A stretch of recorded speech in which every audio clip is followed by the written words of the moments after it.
Hi, my Chilli Con Carnage Crew, and on this review I discuss the latest album by one of the most iconic guitarists of all time, Slash. Of course, when you say that name, his image is instantly in your head. The top hat, the long curly hair, a ciggy hanging out of his mouth, and his classic Les Paul. Before we do this review, a quick recap on the artist. Slash was part of a small band in the 80s and 90s you might have heard of, Guns N' Roses. His guitar solos would be as synonymous with the 90s rock scene as Van Halen was in the 80s. I mean, who could forget that solo in November Rain when he stepped out of the church? Talk about kicking ass and taking names. So fast forward some time and Slash does a Santana and works with many big names in the industry to release a huge solo album in 2010 called Slash. He later joins up with Myles Kennedy and the Conspirators to release a few other albums. So, here we are now with the album 4, and it starts off with the energetic song, The River is Rising. It's hard to fault this track. It took another listen to appreciate this, but it is an awesome opener for this album. Whatever Gets You By is next, and seems to be an okay track. Certainly odd to hear a triangle open up the percussion before that big riff, but more power to you, I guess. C.S. Levy follows up the track list and has a big sound to it. It's your classic Slash track here, and just good plain rock and roll. A solid song.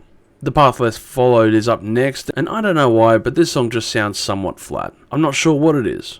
Maybe because it feels so safe and doesn't try pushing any boundaries? I don't know. Maybe.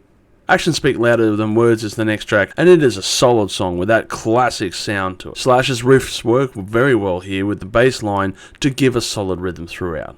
Spirit Lover is the following track and certainly tries to be slightly adventurous at the start. It's good, but probably not good enough to avoid the mid-album lull. Fill My World is the following song, and it is a cracker. From the opening hammer-on notes to its driving bass line, this is the perfect track to get out of the slump and a great way to start the second half of the album. April Fool is the next track and is another average song. I don't know why, but there are quite a few of these on this album. It just doesn't strike me like some of the other songs did.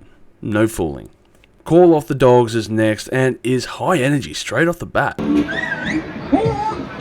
It's a high-octane belter of a track and reminds me of the early Gunners live like a suicide stage. Don't forget to show support for a small channel and please like this video and subscribe to stay notified. Fall Back to Earth is the closer and seems to be your typical closing track. A big opener and a slow-paced song. It does have a pretty decent guitar solo of course, but well, that's Slash for us, eh? What a start to the year and this week's reviews with continuing trends by reviewing two guitar gods in the same week. The other, of course, being Steve Vai, and the link is below if you want to check that review out. Those two guitarists are on completely different wavelengths, however, but it's good to see Slash releasing another good old-fashioned rock and roll album. That's the thing about him. He does what he does best, whether it's posting weird shit on his socials or playing some good old rock and fucking roll. That being said, I didn't see this album as a particularly spectacular album when compared to, say, his 2010 release.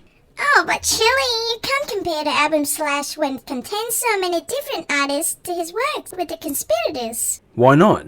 Most of the additional musicians were vocalists and didn't change Slash's style. Myles even appeared on that album twice, so why not? Hell, if you want a more level playing field, then let's go back to his prior side projects with Slash's Snake Pit. These two albums of Ain't Life Grand and It's 5 O'Clock Somewhere are like the Gunners if they never split up. They also show a guitarist full of energy and willing to go balls to the wall with memorable riffs and solos. I highly recommend checking those two albums out if you haven't already. So, this release isn't bad, and it does have some decent riffs, but it does feel like the well hath run dry. It's a shame if it were true, but we know it won't be. Overall, I think the album has earned 750,000 chilies on the spicy scale, with standout tracks being The River is Rising, Actions Speak Louder Than Words, and Call Off the Dogs. This is a decent album at the end of the day, and will be an enjoyable listen to any Gunners fans. The other bonus is that there has been a single release from the Guns N' Roses camp as of the recording of this, called Hard School, so check out both of these now. Thank you for watching this video. If you have enjoyed it, please consider liking it and sharing it with your friends. And also don't forget to subscribe to our Chilli Con Carnage Crew to stay updated on our newest videos. We're also on Facebook, Instagram and Twitter at Live Listener Race. Please join us on those media platforms for all kinds of updates and discussions regarding music. And as always, stay spicy.